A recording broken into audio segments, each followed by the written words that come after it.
Oke, em, Haidar untuk alfabet sama angka udah bisa ya? Sudah. Udah, oke. Kita lanjut aja. Ini yang pertama present continuous.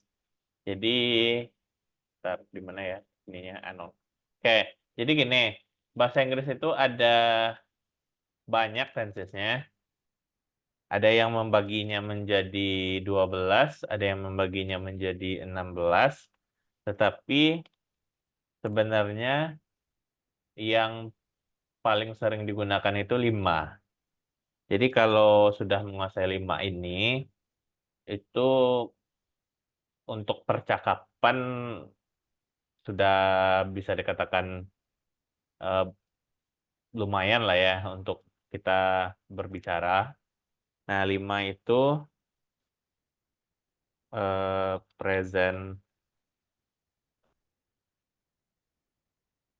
continuous bacanya ya. No, ini as. Yang sekarang ini. Terus ada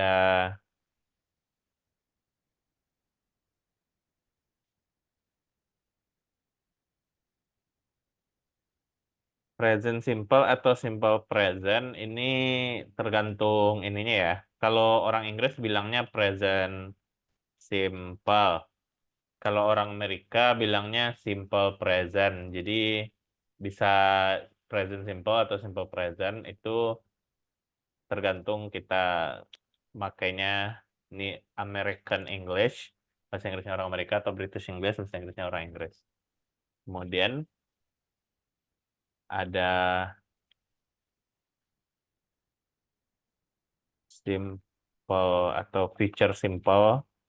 Kalau simple future kalau orang Amerika ya. Ini Inggris future simple. Kemudian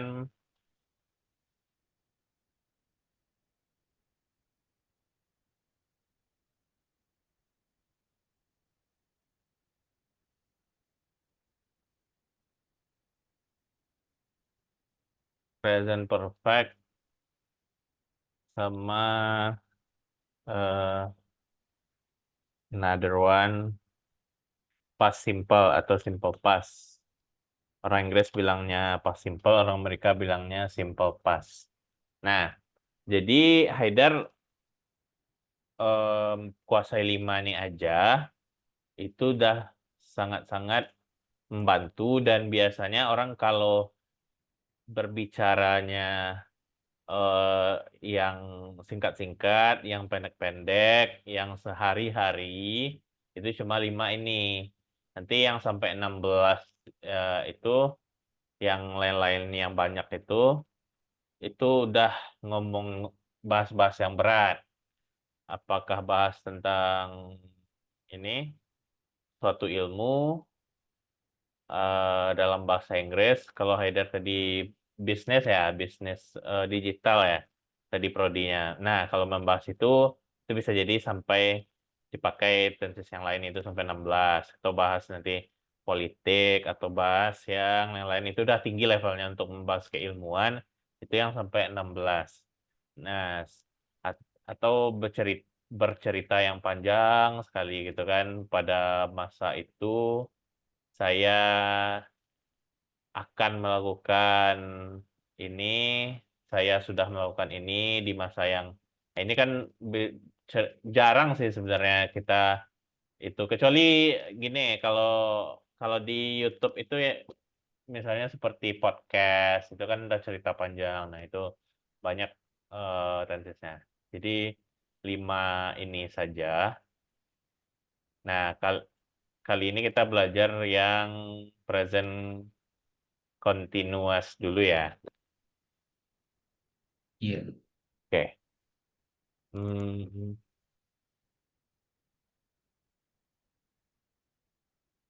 oke. Bentar.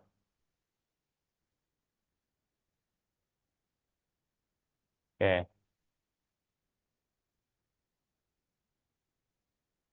Oke, present continuous. Present itu artinya sekarang. Continuous itu berkelanjutan, berjalan, sedang berjalan, terus-menerus. Itu continuous. Continue kan artinya lanjut ya. Continuous, berlanjut. Ini dasarnya dari continue. Continuous. Kalau ditambah ini kan E-nya dihilangkan.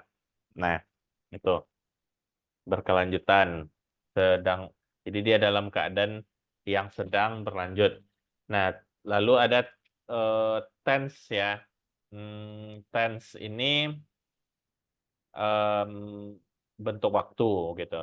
Jadi kita berbicara atau kita membahas sesuatu yang terjadi sekarang dan dalam keadaan sedang berlanjut, sedang berjalan. Oke.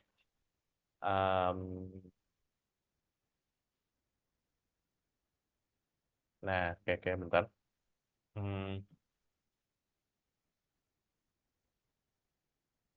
Nah, bentar. Nah, kalau bahasa Indonesia seperti ini ya. Misalnya mereka belajar bahasa Inggris sekarang. Pak Robi sedang mengajar di kelas siang ini, atau dia sedang bermain sepak bola di taman, ini kan? They are studying English now. Mr. Robi is teaching in class this afternoon. Dia bisa he atau she ya. She is atau he is playing football. Orang Inggris bilang atau orang mereka bilangnya soccer at the park. Nah, kita lihat selanjutnya ya. Oke. Penggunaannya seperti ini. Jadi ada 3 jenis penggunaan ya. Yang pertama digunakan saat menyatakan peristiwa sekarang. Contohnya, Ica is reading her novels. Ica is reading her novels. Ica sedang membaca novel-novelnya. Oke, lanjut. Yang ini digunakan saat menyatakan rencana jangka panjang. I am studying to become a teacher. Ini dia sedang belajar. Tujuannya untuk menjadi guru, itu pakai present continuous juga. Kemudian yang ketiga, saat menyatakan peristiwa dalam waktu dekat. Ulan is not going to the party tonight. Jadi tonight ini jadi gini, seperti ini kan sebenarnya malam, misalnya sekarang sedang pagi kan, malam nanti itu kan yang akan datang tuh.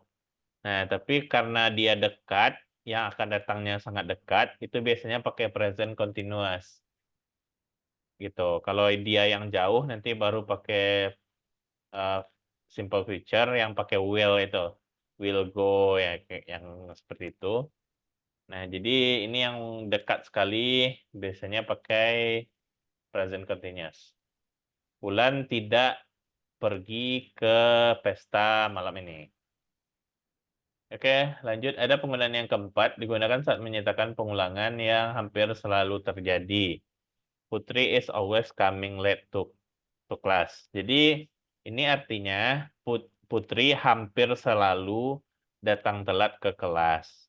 Jadi, ini bukan selalu ya, tapi hampir selalu. Maksudnya hampir selalu itu sesekali Putri ini datang juga ke kelas.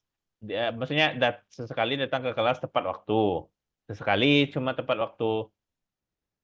Seringnya ke kelasnya telat. Jadi pakainya Present continuous ditambah always. Itu hampir selalu always-nya, bukan selalu kalau di sini. Kalau di present continuous. Ini sumbernya eh, dari buku ini ya. Em, ini bukunya bisa dicari.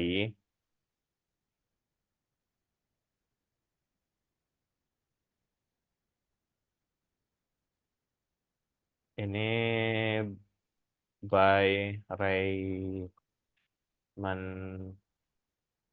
Murphy, terbitan Cambridge University Press.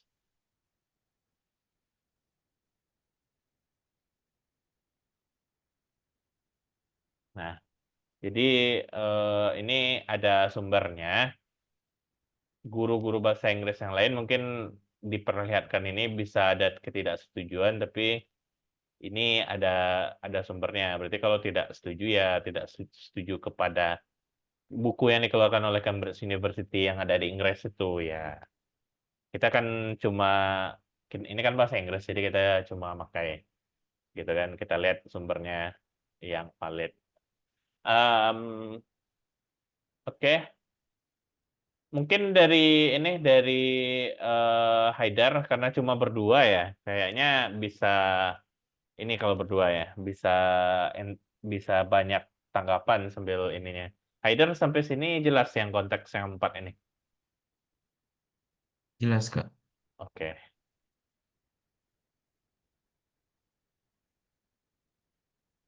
Oke, kita lanjut lagi. Hmm,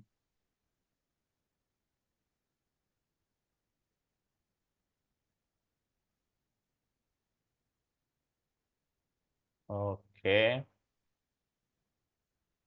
Jadi sebelum kita belajar kalimatnya, kita harus menguasai ini personal pronouns, kata ganti eh, pribadi, kata ganti itu maksudnya seperti ini. Hmm, misalnya Haidar nih kan, Haidar eh, sedang bermain bola misalnya kan, atau sedang belajar ya, sedang belajar bahasa Inggris. Kenapa nih? Kenapa disebut kata ganti? Karena dia menggantikan. Jadi Haidar ini em, untuk mempersingkat juga kalau Haidar yang ngomong nanti jadinya kan I am atau dalam bahasa Indonesia aja dulu dalam bahasa Indonesia saya kan saya atau aku kalau yang untuk ini ya kalau yang sudah dekat sama orangnya pakai aku biasanya kalau dalam bahasa Indonesia ya atau eh, dalam informal atau ada juga beberapa orang yang biasa pakai aku juga kan walaupun kepada orang yang baru kenal itu tergantung orangnya. Oke, jadi kan yang lainnya sama ya, sedang belajar bahasa Inggris gitu. Nah, jadi yang saya atau aku ini kata ganti menggantikan Haidar. Jadi Haidar itu bagaimana kalau Haidarnya tidak kita sebutkan, itu diganti dengan ini kata ganti. Itu maksudnya kata ganti. Nah, oke. Nah, kalau di dalam bahasa Inggris, kenapa ada personal pronouns? Nanti ada lagi yang possessive pronouns. Possessive itu kepemilikan. Ada lagi nanti yang refleksif, itu perwakilan diri. Ada yang lain-lain, banyak lagi. Jadi ada jenis-jenisnya. Nah, jadi ini yang seperti ini namanya personal pronouns. Eh, dan untuk personal pronouns kita harus memahami yang pertama ada subjek dan objek. Haidar tahu subjek itu apa? Boleh jelaskan kira-kira yang Haidar tahu subjek dan objek? Objek itu seseorang di situnya, bukan? Kalau objek itu kayak bendanya. atau kegiatannya? Oke, ada sedikit perlu dikoreksi ya. Kalau kegiatan itu kata kerja. Nah, Oh, gini, eh, objek tidak satu lagi objek tidak selalu benda. Jadi contohnya gini, sedang belajar bahasa Inggris di sini kan. eh hmm, bentar. Nih, Haidar sedang belajar bahasa Inggris. Nah, subjek itu adalah yang melakukan. Jadi Haidar kan yang berbuat sesuatu di sini itu belajar bahasa Inggris. Nah, sedangkan objek adalah biasanya kalau subjek itu melakukan sesuatu, objek adalah yang dilakukan. Yang dilakukan di sini kan belajarnya kata kerja, tapi kegiatannya bukan kegiatan, hal kita belajar belajar apa? Belajar bahasa Inggris. Nah, jadi di sini bahasa Inggrisnya di sini objek. Contoh lainnya, ibu memberikan adik uang saku misalnya. Nah, ibu itu yang memberikan. Nah, jadi objek itu bisa yang diberikan uang saku, berarti uang sakunya objek. Yang mendapat sesuatu dari subjek itu juga objek, memberikan adik uang saku. Nah, adiknya juga objek, jadi objeknya bisa dua gitu, bisa lebih dari satu. Nah, jadi subjek itu adalah yang melakukan sesuatu atau yang mempengaruhi atau yang memberikan sesuatu.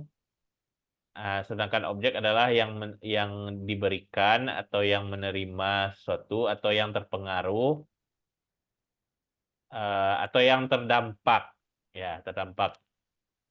Jadi kira-kira seperti itu. Oke. Tentang subjek sama objek gimana, Haidar? Bisa dipahami? ya Kak. Ya, oke. Gini, Zoom kita tidak Zoom Pro ya, jadi nanti nyambung-nyambung lagi ya. Setelah 40 Iya menit nggak nanti apa-apa. berhenti, nyambung lagi. Linknya bisa bisa link ini lagi, cuma 40 menit dia stop dulu nanti. Oke. Iya. Nah, em, di sini first person, second person, third person. First person orang pertama, first person pronoun kayak gini cara bacanya ya. First person pronoun. Orang pertama, kata ganti orang pertama. First person personal pronoun. Di sini jenisnya personal ya.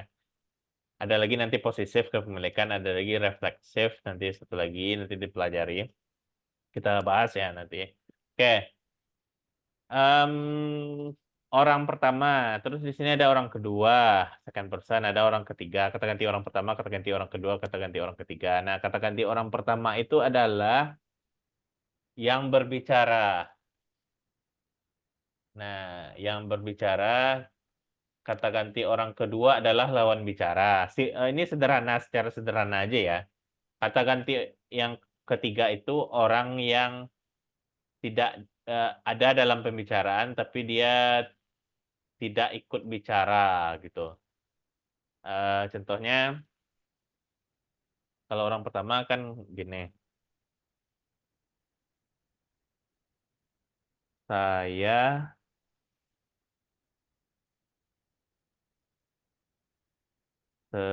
sedang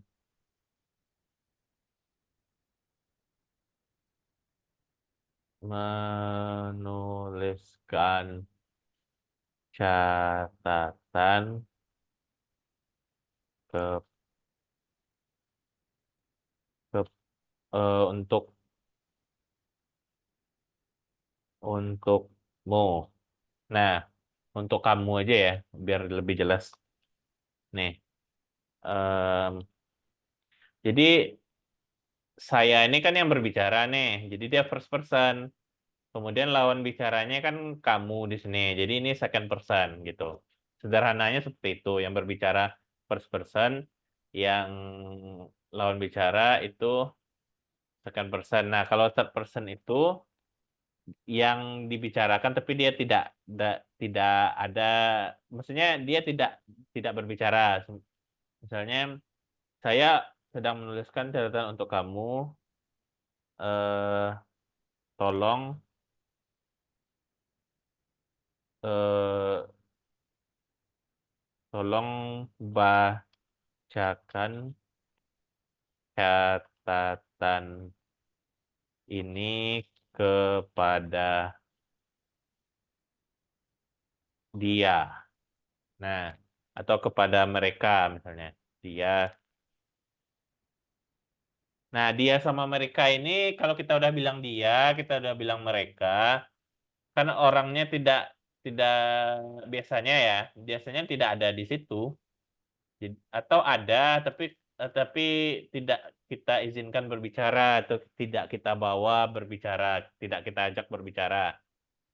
Nah, itu yang orang ketiga itu dia di dibawa dalam pembicaraan tapi dia tidak berbicara di sini. Kalau yang untuk kamu tuh nanti kan yang kamu yang lawan bicara kita itu dia bisa bilang oke, lalu misalnya oke, setelah itu apa yang harus saya lakukan misalnya. Dia kan bisa menjawab nih lawan bicara kan. Sementara yang dia mereka ini dia tidak menjawab, dia cuma tidak menjawab. Dia atau mereka ini cuma dibawa dalam pembicaraan. Jadi itu yang bedanya first person, second person, third person. Haidar, jelas kira-kira? Jelas nggak? Ya, oke. Nah, kalau setelah itu singular sama plural gampang lah ya. Singular itu kan cuma satu, plural itu lebih dari satu. Kalau di bahasa Indonesianya singular ini tunggal, plural ini jamak. Nah, jadi gini, kita harus hafal tabel seperti ini ya, dan bukan sekedar hafal ya, tapi paham konsepnya. Jadi boleh deh kalau apa? Kalau Haidar mau screenshot juga bagus. Ini tabel ini perlu nih. Nah, jadi urutannya kan guru bahasa Inggris yang lain mungkin urutannya macam-macam ya. Ada yang bilang I dulu, baru you, baru we, terus they, terus she, he, it, dan segala macamnya. Nah, sebenarnya urutan yang bagus seperti ini. First person dulu, setelah itu second person, setelah itu third person. Jadi urutannya I, kemudian we. Nah, di sini ada dua you sebagai lawan bicara. You yang pertama ini satu orang, kamu.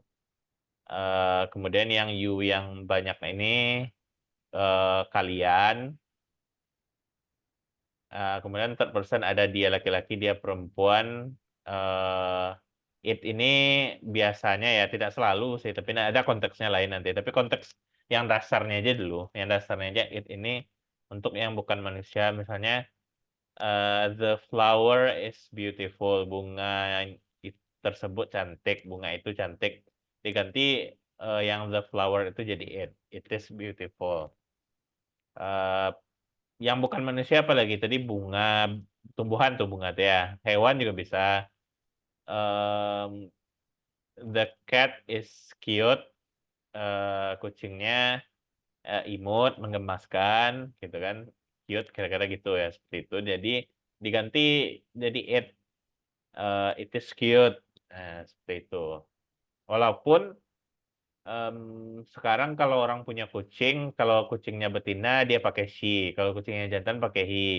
Sebenarnya sih secara aturannya pakai it gitu. Tapi untuk kebiasaan itu di luar, artinya penggunaan yang di luar aturan itu biasa terjadi ya, untuk karena ini konteksnya kan karena kucing dia gitu kan. Jadi dia tahu jantan betina. Kalau orang lihat dari jauh mungkin orang, kalau dekat mungkin bisa bisa dibedakan ya jantan betina. Kalau jauh bagaimana? Nah, jadi kenapa it ini dijadikan aturan untuk hewan itu karena biar tidak harus terlalu dekat melihat jenis kelamin dan segala macamnya gitu. Jadi itulah untuk yang bukan manusia, maksudnya bukan manusia, itu bisa hewan, bisa tumbuhan, bisa juga benda, misalnya meja.